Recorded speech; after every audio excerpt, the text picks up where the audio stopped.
Hi Team Value, JJ here, welcome back. Well, is the stock market in a crash underneath those MAG 7 stocks? Is that top layer top heavy and then there's actually a crash going on? So this is what Jeremy from Financial Education thinks, or is he just doing it for views? He's a very good YouTuber. I've learned quite a lot from Jeremy over the time that I've been doing YouTube videos, not about investing, but making videos. He's a really good YouTuber for sure. So let's see what he's got to say this time about the stock market crash. Well, the very few are doing great. Nvidia, Palantir, Meta, Tesla, Amazon, the same stocks that seem to go up day after day and push the market higher and higher, just go up and up and up. Meanwhile, beneath that layer, it is complete devastation. Nike. Okay, so he thinks there's devastation going on underneath that layer. Let's see a conclusion later on that he comes to here. The moral of the story is this is the most strange stock market I've seen in my 15 years of being in this game. I can tell you that much. And if you go throughout history, this is one of the most strange stock markets you'll ever find in all of history, right? We got a market at all-time highs, yet outside of really the top 10% of stocks, it's an unnoticed crash that no one's really talking about. There's an actual stock market crash going on when the stock market's at all-time highs and no one even notices this is going on right now, right? And I'm going to try to make sense of this whole situation. Okay, so he thinks there's a crash going on underneath. I mean, I do see bifurcation there. There's definitely kind of two stock markets going on. He goes through some stocks there. I'm going to go through them and, respond to each stock, see what's going on there and see if we can come to a conclusion about what is going on in this very strange market. I think he's right about that. I'm not sure if it's the strangest. We've had some pretty strange times. Remember, if you're in the market in 2020, 2021, that was pretty strange, and it turned into sort of a bubble, emerging stocks and crashed. And I think Jeremy got into trouble there with some of the stocks that actually went bankrupt. But I digress. Let's have a look at what's going on here. So let's have a look at the S&P 500 first. We can see that over the past year, it's up 27.7% and 18.8%. It's up just year to date, which is by any standards a very good half year so far. Will it continue? We'll have to see. And the NASDAQ is up for the year 37.3%. Or actually for the year so far, 24.9% just year to date, 6 months, and 37.3% for the past year. So having a very good year, but if we go back just 5 years, we can see that bear market that it had in 2022. So tech stock investors had to withstand that with that roller coaster ride there, but it's definitely doing well. Of course, AI stocks and these big mega caps doing very well. And so let's move on to, this is the interesting part for me, the Russell 2000, which is only up year to date 1.9%, so really lagging these small caps. It's a small cap index, small cap 2000, and for 1 year it's up 8.3%, so really lagging behind. And it's interesting to me because I do have a lot of small caps. I am focusing on small caps these days, and because I think it should be so that their runway for growth is bigger than the mega caps, these trillion-dollar companies. I mean, it stands to reason that if you've got a small cap, say $1 or $2 billion, for instance, even $3 billion, to go 10x from there should, in theory, be easier than going, say, 10x from a $1 trillion company, although Tesla investors think that Tesla's going to go to 10 trillion or in a similar amount of time than, say, a small cap would go from 1 to 10 billion. The small cap index has done really badly, but as usual, I think it's about stock picking. If you're going to be a stock picker and not invest in the index, if you invested in this index, it would be 1.9% so far this year. But this is actually my performance in the small cap portfolio so far. It's up 16.33%. So that's a little bit less than the S&P 500 so far. It was beating it there, and it's gone down just because of one of the sectors that I'm in, fairly heavily in, and I hope it works out for the rest of the year. But it is a long-term thing. A year is just a very short time in investing, but still I'm reasonably happy with that compared to way beating the Russell 2000 there for that. So if we go to Nvidia now, if we go to see, of course, that's part of this, the performance of the S&P 500 became the most expensive company in the world, the largest cap, 180% return just year to date and for the past year. and just for the past year, 219%. So incredible performance.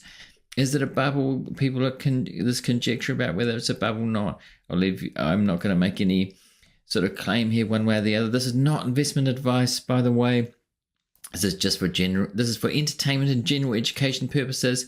I'm not giving any stock advice like Jeremy does. I don't think he should be doing that. I really don't. But a lot of US based YouTubers, I think, do that when they probably shouldn't be. Anyway, Palantir is up.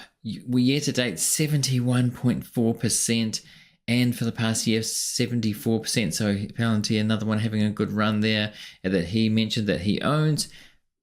Meta Platforms, of course, having a year to date performance of 54, going back a year 81%. And going back 5 years, of course, it had that huge downturn, and people who got it around the bottom there, or even anywhere near the bottom, have done very well out of that, who had sort of faith in Mark Zuckerberg, really, to pull him out of his metaverse, not mistake, but, ill-timed metaverse investments and so forth. They pulled back, and so he's pulling it out. So where's this crash? Because this is Tesla, right? This is Tesla up 6%. Year to date, which isn't very much considering over the last month it has gone. Over the last 3 months it's up 53%, and then most of that, I think about 50%, has happened in the last month. So that means that year to date it's actually managed 6% gain, but of course over the 5 years it did reach that over 400. So where is this crash? Amazon also doing very well. These big Mag 7, it goes without saying, all these stocks are doing pretty well. And even Chipotle, fast food. This is one that Bill Ackman's in. I talked about this in a Bill Ackman video. You can go and find that if you want to on the channel a while ago. I did two videos, I think, on Bill Ackman, about his investing process, and he did talk about Chipotle getting it cheap when they had that E. coli scare. I think it was a food poisoning kind of scare, and he bought it 50% down because he thought it was a good company. It's done very well. And Monish Pabrai talked about that in the video I just did, about he missed out. He liked Chipotle when it was smaller. He actually went there for lunch and he missed out, and he said Bill Ackman has made a lot of money, but he missed out on that. And so it's up 39.3% over the past year to date, 29. But just recently it started to go down. I wonder if that's a sign of things to come. And Bill Ackman did cut some in Q1 2024. I don't know what's going to happen there, but it's definitely run up. It's got the multiples have run up on some of these stocks. So where is this crash that Jeremy's talking about? Costco's another one. Costco's another one that's up 35.9% over the past year, 67%. One of Charlie Munger's greatest stocks. Even a few years ago, when it wasn't as high as it is now, he said, I wouldn't be selling Costco, but I wouldn't be buying it either at these levels, and it's way above. So he'd be happy to see that if he was still alive. And over the past 5 years, it's up 214%, 10 years, 628%, doing incredibly well. Now we get to Nike, which could be the start of this underlying crash that Jeremy's talking about, because you may know that it's gone down 30% in the last 6 months. Yes, year to date, 31.9%. It's definitely crashing. And so it is a kind of consumer stock, shoes. Could that be the source of this? Let's carry on, see a few more stocks. I want to get through this. SoFi, also financial, which is really a bank. It is down year to date 31.9%, but it's been carrying on 24.6% down for a year and 59.4% down for the 5 years. So carrying on its crash. I know it's a popular stock on YouTube, a popular with retail investors. I'm not sure if it deserves to be. I haven't analyzed it, but I'm not interested in it either. PayPal, of course. So this financial sector, non-bank this time, really is in trouble as well. Year to date is down 4.2%. I know lots of value investors have been interested in buying PayPal, thinking it's going to recover. I'm not interested in the stock. I think there's too much competition in the space for me. It's just, that's not investment advice. It's just what I think. So 1 year to date, 3 years, it's down 80%. Can it recover? I mean, I'd like to see it recover, and I just don't really like the space. I don't understand it enough, probably, either. Square is another one in the sector. I've pulled this up just to see what's happening. Jeremy didn't look at this one. 10.9% down year to date, 6.8 over the past year. It's had a roller coaster ride. You can see that it got caught up in that emerging tech bubble there, and where a lot of these finance, non-bank finance stocks really did well. Affirm Holdings is another one that he didn't look at, but that's down 39% year to date. So there's been a roller coaster ride. It's up 90% over 1 year though, and 52% down over 3 years. And so let's move on. But JP Morgan Chase, let's have a look at a comparison with the big banks.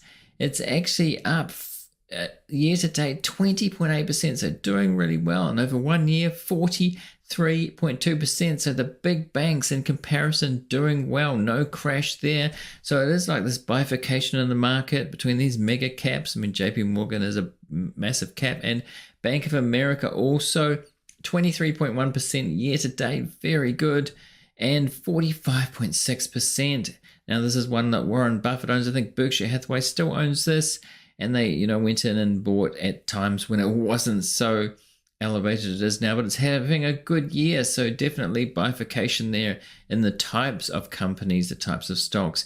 Wynn Resorts, which Jeremy looked at, he owns it. He's really keen on it for some reason. I haven't really looked into it. It's down 11% this year, and over 1 year, 21%. So a lot of these stocks down. These are all down. Celsius Holdings, which had a very good run over 5 years, it has, look, nearly 3,500, 3,600%. It was more than that because it's had a downturn lately. I don't know if that's temporary or not. If we look back at Monster Beverage, as in the 100 Baggers book, Chris Mayer's book, 100 Baggers, he investigates these stocks that have been 100 baggers over time. They do have big drawdowns. It doesn't mean it's a bad company. I don't know. I haven't looked into it. But over 10 years, it's had 28,000%. Lululemon, another one. See, these consumer stocks having trouble lately. This part of this bifurcation or a crash that Jeremy was talking about, underlying crash.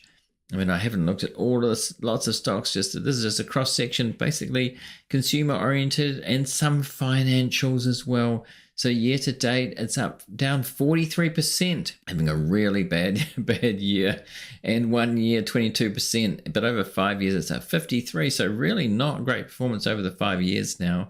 So coming to grief, it was a favorite. It's been a favorite stock in recent years, and not with me, but in a favorite stock in general. A lot of people talking about it. Estee Lauder also 1 year 29% down, and 1 year 47% down, having a terrible time. So these kind of consumer oriented stocks having a tough time compared to the techs. The mega techs doing very well. So it's like this. There's definitely two markets going on here. Starbucks, another consumer stock, buying coffee every day. So it kind of implies it's almost like there'd be a recession going on, but is it a consumer recession? Is the consumer not so happy at the moment? So 1 year down 26.9% year to date. And there's been question marks over the CEO, how this has been going. The prices going up, people complaining about the prices. With Chipotle, people complaining about the serving sizes not being big enough. So is this kind of an underlying problem, an economic problem, rather than, with the stock market, say?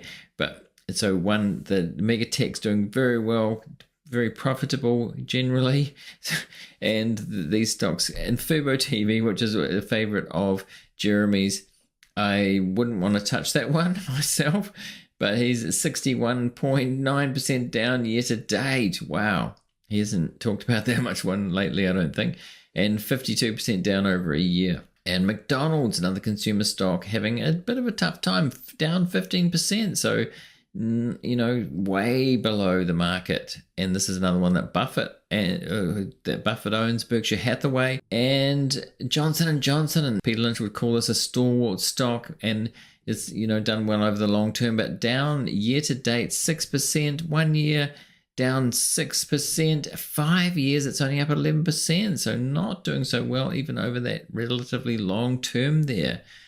And 3M Company he mentioned as well, that's down 49% over 3 years and 42% over 5 years. So these stalwart stocks, these companies are seen as great companies, have not done well over the longer term even. Year to date 7.6%, so it's a bit of a In terms of a crash, not really. It's just continuing for what it has been. Disney, another well-known name, down 6.9%. It had problems over recent years. Definitely some problems, some political problems, some management problems.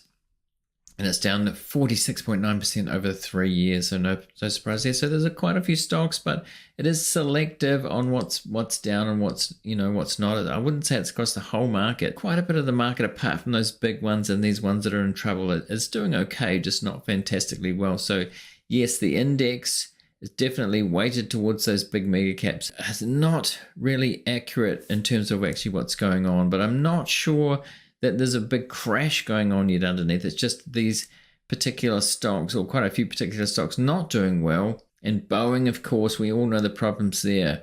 Terrible problems. As far as what Jeremy's saying here, just to sum up, I don't think we can call it a crash, underlying crash. There are definitely lots of stocks that are down, not doing well.